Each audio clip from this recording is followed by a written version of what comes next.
So I was thinking, well, that looks nice. Well, it's at the point I'm regretting starting. Oh no, it'll be nice. Anyway, I was thinking, about last year, I did write it up on my blog, but because I didn't live it, I might have got it a bit wrong. I was wondering if you could quickly tell about that miracle of how when you and Grandma and Granddad started business and then you ran out of money. Oh gosh, yes. Well, Dad was a carpenter, and he decided he didn't want to be an old man doing it, so he became a building inspector when he was in his 30s, and he did that for quite a few years and he didn't really enjoy that, so he wanted to go out in his own wood turning. So I was working with him at the time, and we had developed the local area we were selling there, but we needed to expand throughout New Zealand. So in order to do that, we needed an agent or a distributor.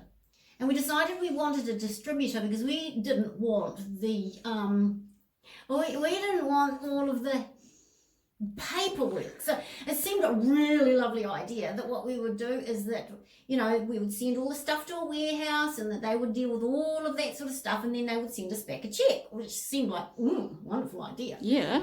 So anyway, that's all right. We got these distributors called Chris and Bob, they were a young couple and everything went all lovely, and all the wood turning was going out and everything was lovely. We were making all these sales and it was all very lovely. The problem was we didn't see any money come up. Oh. So in hindsight, we shouldn't have left it go anywhere near so long.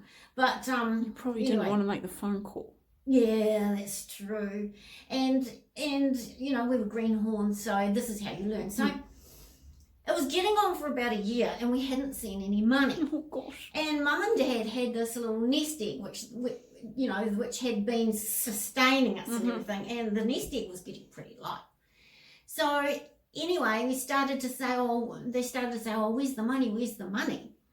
And the upshot of it was that they strung us along for a little bit, and then... Were they crooks? I think they were just not savvy. I think they were young, and I don't think they were savvy. Oh, okay. And then the bottom line It's a lovely way of putting it, Mum. They went bankrupt. Oh. So there was no money. There was no money coming in. So I remember the bank had got down so low that Mum got all of the bills and everything, and she went to town and she paid all of the bills because it wasn't online in those days. So she paid all of the bills and that, and then she came home and she said, we've got $13 in the bank. Oh, I thought it was 20. No, it's 13. Oh. I remember specifically it was 13. Oh, your version is much more interesting. Yeah. Much more scary. Well, $13 or $20, not that much difference. So she said, I'm just praising the Lord about it. So $13. So, okay. So we were praying about this because we had no other income coming in. Oh, scary. And that night there was a phone call. And it was from Graham Rye, who was a local farmer. Oh, yeah. And we had known him. He had gone to the local church that we'd gone to years ago. And in the days when Mum and Dad were flush, they had a bit of a flush time. He went through a really hard time. He had goats. He had a little goat farm, and goats were going good, and then the bottom fell out of goats. And at that time, Mum and Dad had given him $2,000, which back in the day was quite a lot of money. Yeah. But they were flush at the time, and they had given it to him. And then as things happen, that was quite a few years ago, and as things happen, your ways go different ways, and you lose contact. Oh, so you weren't really in each other's lives at this point? No, they hadn't been in each other's lives for about maybe 2 years. And so he didn't know what was happening with us or anything. There was no knowledge what we were happening. That night, the night that we got down to $13, yeah, the phone rang, and it was Graham Wright, and he said, hello Shirley, I'm just ringing to say I've had a really good year this year, and I can pay you back the $2,000. Oh.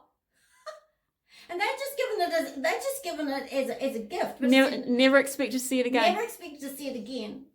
But at the perfect time that money came Yeah. back and it was enough to float us. And then what we did is we took over control of it and then got an agent, and from that point on we never got low like that again. Oh, Mum, that's such a good story, and you tell it a lot better than me because you lived through it.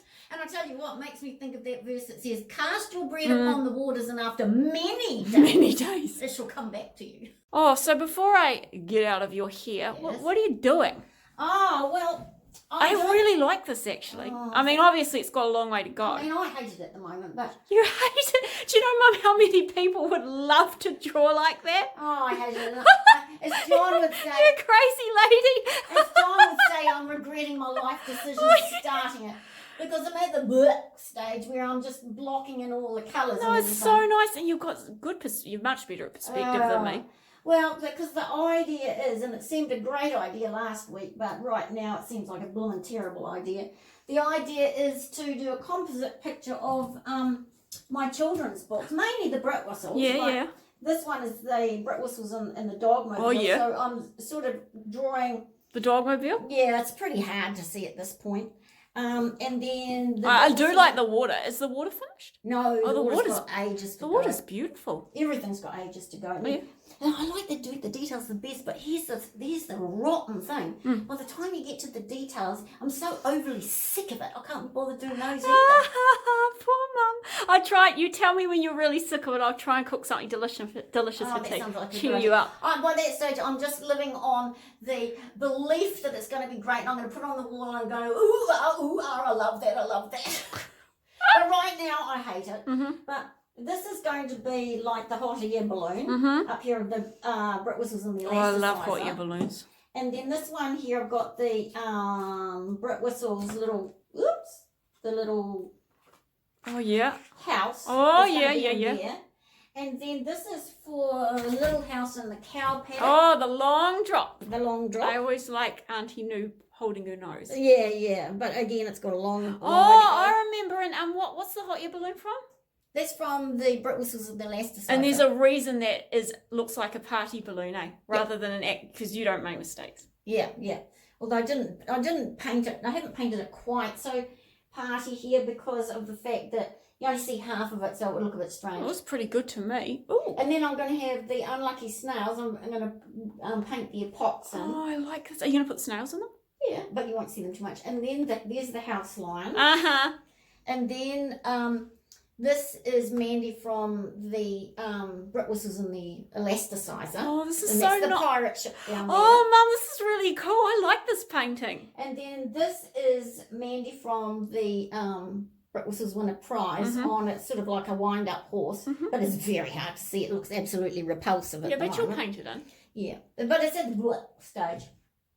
So, and then up here, we're going to have Santa stuck in the chimney from Santa's horrible awful nice. Christmas. That should inspire Dad to finish it Yeah, off. I'm doing that in faith that we'll actually get around to publishing it. It's taken so jolly long. Oh, Mum, I think that's really cool. Oh, thank you. Thank you for filling me in on the story, and thank you for letting me have a little look at your art. Oh, you're welcome. I'll get over here now. Well, you can check in with me further later in the week, and we can see that it'll either be in the rubbish bin or much greatly improved. It won't be in the rubbish bin. I'll have it. Say goodbye. Bye.